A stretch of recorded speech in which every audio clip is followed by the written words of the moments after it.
Okay, headlocks. Someone asked me a question recently about the defense that we would use against a common headlock.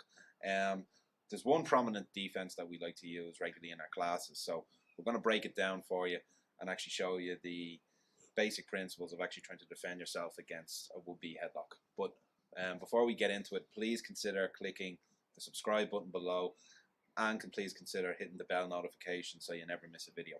So, headlocks. Headlocks are a very, very common predatory attack.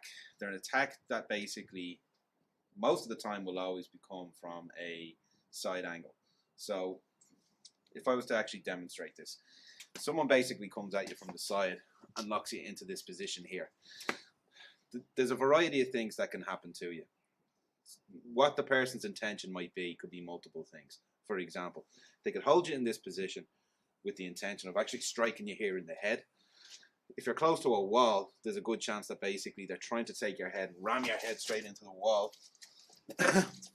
They could be intending to basically drop their weight and actually jam you straight into the ground. Or something else that they might actually do is be holding you here and pulling you around so that their friend is actually trying to strike you from another angle. So the point I'm trying to make is that your response to a headlock has to be immediate. It has to be immediate because the danger that comes with someone actually applying this to you is quite big. So the way we like to look at it is like this. We assume that the person is actually coming from the side for now. So the person grabs me here. My head is actually locked down.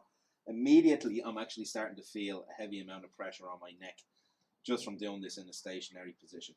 So the second I actually feel this lock being applied, first thing I have to do is actually drop my chin down towards my neck to make sure that the person isn't getting a full hold around my neck. From there, as I do this, I simultaneously step forward and actually lock this person's knee with my own knee. I come in here. As I do that, I actually apply a dual hammer shot. One shot going right here directly into the person's spine, the other one coming up here to whatever available target I have. This could be into the stomach, it could be into the groin, it could be right up here into the solar plexus.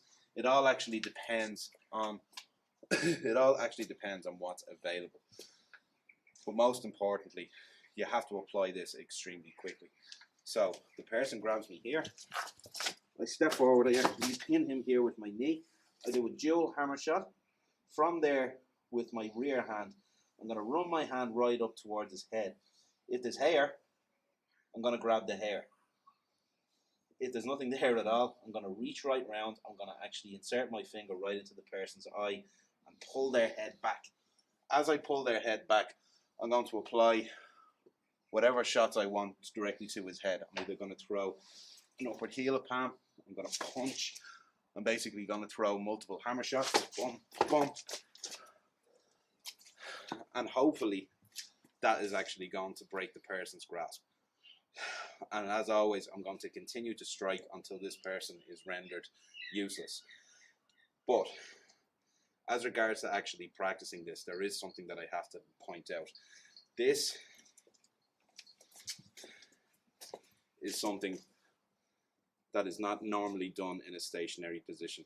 If you are training at a basic level, yes, it's okay to actually practice this technique with the attacker holding you steady.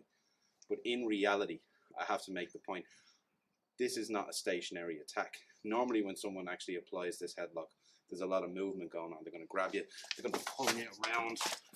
You know, there's going to be a hell of a lot of movement going on. So my point is, don't get into the bad habit of actually practicing this from a stationary position all the time. It's okay to practice it from a stationary position if you're learning the basic structure of the technique. But when you get a little bit more comfortable with that, make sure that you freestyle it a little bit.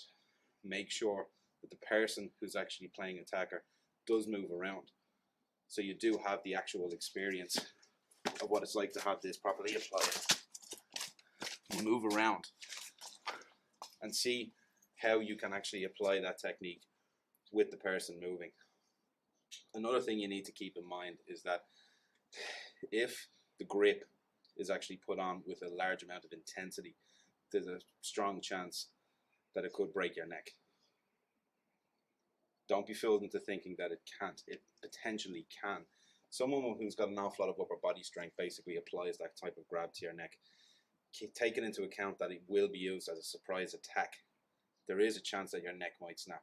So get used to the practice that when you are doing it, that your action is immediate. It has to be quick and it has to be heavy. And as always, keep striking the person till they actually hit the ground. I can't emphasize that enough because there's a lot of danger that comes with this. And by all means, as I said, I'll say it again, don't get into the habit of only practicing it from a stationary position. So I hope this information was useful. We've got a bunch of other videos coming up in the near future. So stay in tune and we'll see you soon.